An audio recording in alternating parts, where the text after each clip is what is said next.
ಇನ್ನೊಂದು ವಿಷಯ ನಾನು ತುಂಬ ಇದು ಅಂದರೆ ಸೇವಿಂಗ್ಸು. ನಾನು 10 ರೂಪಾಯಿ ದುಡಿದ್ರೂ ಸಹ ನಾನು ಇಷ್ಟು ಸೇವ್ ಮಾಡುವಾಗ ಮಾಡಲೇಬೇಕು. ನಾನು ಊಟ ಮಾಡೋದಿದ್ರೂ ಪರವಾಗಿಲ್ಲ.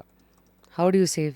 ಖರ್ಚು ಅನ್ನೆಸೆಸರಿ ಖರ್ಚು ಜನ ತುಂಬ ಯೋಚನೆ ಮಾಡ್ತಾರೆ ಆಯಿತಾ, ಹೇಗೆ ಹಣ ಉಳಿಸೋದೇನು. ಜಸ್ಟ್ ಕೂತು ಯೋಚನೆ ಮಾಡಿ, ಅನ್ನೆಸೆಸರಿ ನೀವೇನೋ ಖರ್ಚು ಮಾಡ್ತಿದ್ದೀರಾ, is it really adding value to you or not? ಈಗ ಮೂರೇ ವಿಷಯ ಅವಶ್ಯಕತೆ ಏನು? ಹಾಂ, ಕರೆಕ್ಟು. ಮೂರೇ ವಿಷಯ ನಾನು ಖರ್ಚು ಮಾಡ್ತಿದ್ದಿದ್ದು ಆಯಿತಾ. ಒಂದು ಶೆಲ್ಟರ್, 2 ಫುಡ್. ನನಗೆ ಶೆಲ್ಟರ್ ಚೆನ್ನಾಗಿರ್ಬೇಕು, ನಾನು ಇರುವ ಜಾಗ ನನಗೆ ಚೆನ್ನಾಗಿರ್ಬೇಕಾಯ್ತಾ. ದಟ್ ಈಸ್ ನಂಗೆ ನೀವು ನಮ್ಮ ಮನೆ ಬಂದರೆ ನೀವು ನೋಡ್ತೀರಿ ನನ್ನ ರೂಮ್ ಎಲ್ಲ ನಂಗೆ ಒಳ್ಳೆ ಎಂಟರ್ ಆಗುವಾಗ ವಾವ್ ಫೀಲ್ ಆಗಬೇಕು. That was there from day 1 ಆಯಿತಾ. ಮನೇಲಿ ಎಲ್ಲ ಮೆಸ್ಸಿ ಇದ್ದರೆ ನನಗೆ ಟೆನ್ಷನ್ ಆಗುತ್ತೆ. ಎಲ್ಲ ಕ್ಲೀನಾಗಿ ನೀಟ್ ಎಸ್ಥೆಟಿಕ್ ಆಗಿರಬೇಕು. So shelter was the first thing. ಅಂದರೆ ಶೆಲ್ಟರ್ ಅಂದರೆ ಚೆನ್ನಾಗಿರಬೇಕು ನೀವಿರುವ ಜಾಗ, ಒಂದು. 2ನೇದು ಊಟ. 3ನೇದು ವ್ಯಾಲ್ಯೂ.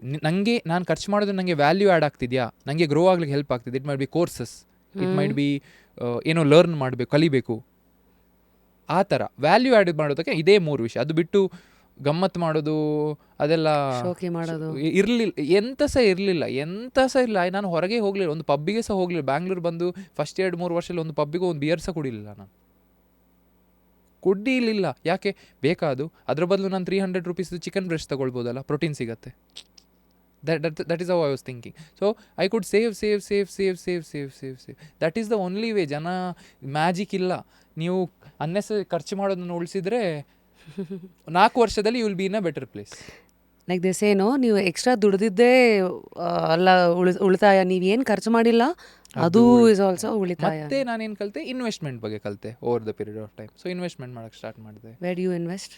ಅಂದರೆ ನಿಮಗೆ ತುಂಬ ಕೈ ಹಿಡಿದಿರೋ investments? For me it is real estate, of course.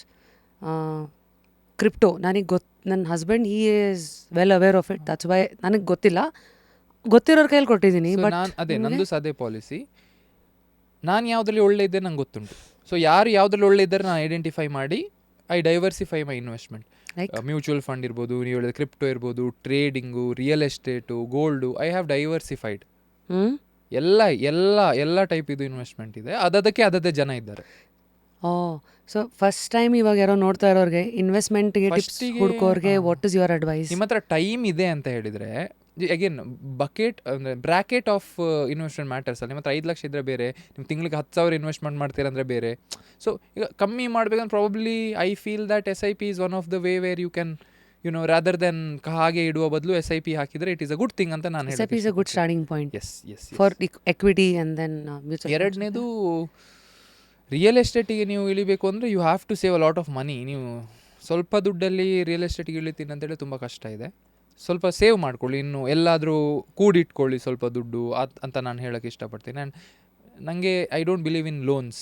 ಅಂದರೆ ಸ್ಟಾರ್ಟಿಂಗ್ ಪಾಯಿಂಟಲ್ಲಿ ಹಾಸಿಗೆ ಇದ್ದಷ್ಟು ಕಾಲು ಚಾಚು ಅಂತ ಹೇಳ್ತಾರೆ, ಅದು ತುಂಬ ಸತ್ಯ.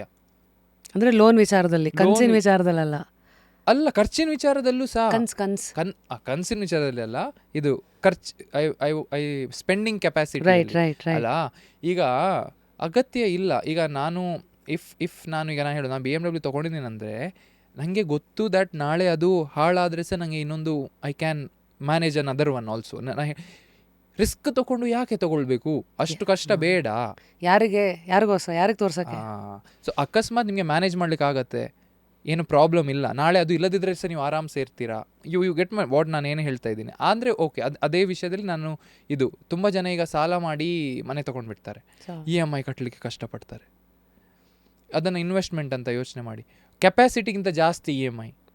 ನಾನು ಏನು ಹೇಳ್ತೀನಿ ನಿಮ್ಗೆ, ಸೊ ಹಾಸಿಗೆ ಇದ್ದು ನಿಮ್ಗೆ ಎಷ್ಟಾಗತ್ತೆ ಅಷ್ಟು ಮಾಡಿ ಸಾಕು. ಅದಕ್ಕಿಂತ ಜಾಸ್ತಿ ಮಾಡಬೇಕಂದ್ರೆ ಜಾಸ್ತಿ ಕೆಲಸ ಮಾಡಿ, ಜಾಸ್ತಿ ದುಡಿರಿ, ಮತ್ತೆ ಮಾಡಿ. ಮುಂಚೆನೇ ಮಾಡಬೇಡಿ. ಯಾಕಂದರೆ ಮುಂಚೆನೇ ಮಾಡಿದರೆ ನೀವು ನಿಮ್ಮನ್ನು ಒಂದು ಪ್ರೆಷರ್ ಸಿಚುವೇಶನಿಗೆ ಹಾಕ್ಕೊಳ್ತೀರಾ.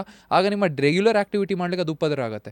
ತುಂಬ ಜನ ಹೇಳ್ತಾರೆ ಹಾಗೆ ಮಾಡಿ ರಿಸ್ಕ್ ಇದು ಮಾಡಿದರೆ ನೀವು ಜಾಸ್ತಿ ಕೆಲಸ ಮಾಡ್ತೀರಾ ಅಂತ. I don't believe in that. ನಾನು ಫಸ್ಟ್ ಕೆಲಸ ಮಾಡು, ಅಚೀವ್ ಮಾಡು, ಮತ್ತೆ ಸೆಲೆಬ್ರೇಟ್ ಮಾಡು. ಸೆಲೆಬ್ರೇಟ್ ಮಾಡಿ ಮತ್ತೆ ಪ್ರೆಷರಲ್ಲಿ ಯಾಕೆ ಹಾಕ್ಕೊಳ್ಬೇಕು? ಬೇಕಾ? ಬೇಡ. That is what I believe in. Wow, dude.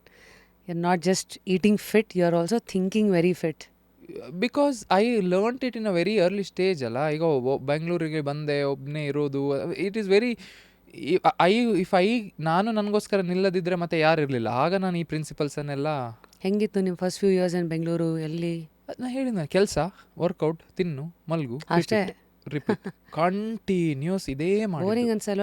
How do you get away from distractions? ನಾಲ್ಕು ಬೋರಿಂಗ್ ಅನ್ಸಲ್ಲ. ಯಾಕೆ ಗೊತ್ತಾ, ಡಿಸ್ಟ್ರಾಕ್ಷನ್ ನೀವು ಆಪರ್ಚುನಿಟಿ ಕೊಟ್ಟರೆ ಅಲ್ಲ distraction, you close. How to close? How to close, you get so much busy in your work that you don't have time to think about anything else. ನನಗೆ 1.5 ಗಂಟೆ workout ಮಾಡಲಿಕ್ಕೆ ಸಿಕ್ಕಿದ್ರೆ ಸಾಕು ಅಂತ ಇದ್ದೆ. ಯಾಕಂದರೆ ಕ್ಲೈಂಟ್ ಕೆಲಸ, ಕಾಂಟೆಂಟು, ಅದು ಇದು ಮಾಡ್ತಾ 2 ಗಂಟೆಗೆ ಸಹ ನಾನು ಕ್ಲೈಂಟ್ ಕಾಲ್ ತೆಗೆದು ಮಾತಾಡಿದ್ದೀನಿ, ರಾತ್ರಿ 2 ಗಂಟೆಗೆ. ಸೊ ಅವಾಗ ಕ್ಲೈಂಟ್ಸ್ ಅಂದರೆ ಯಾವ ಥರ ಹ್ಯಾಂಡಲ್ ಮಾಡ್ತಾ ಇದ್ರಿ ಶ್ರವಣ್? ಅಂದರೆ ಅವರು ಡಯಟ್ ಪ್ಲಾನ್ ಇರ್ಬೋದು, ನ್ಯೂಟ್ರಿಷನ್, ಆ ಥರ. ಹಾಂ. ಎಲ್ಲಿ ಡೇ 1 ಇಷ್ಟೋ ತನಕ ಸಹ ನಾವು ಮಾಡ್ತಾ ಬಂದೇವೆ. ರೀಸೆಂಟ್ಲಿ ನಾವು Kannada health and fitness app also download ಮಾಡಿದ್ವಿ. First history Kannada based fitness app we crazy, launched recently. Already 1 lakh ಜನ ಯೂಸ್ ಮಾಡ್ತಿದ್ದಾರೆ. ಅಮೇಝಿಂಗ್.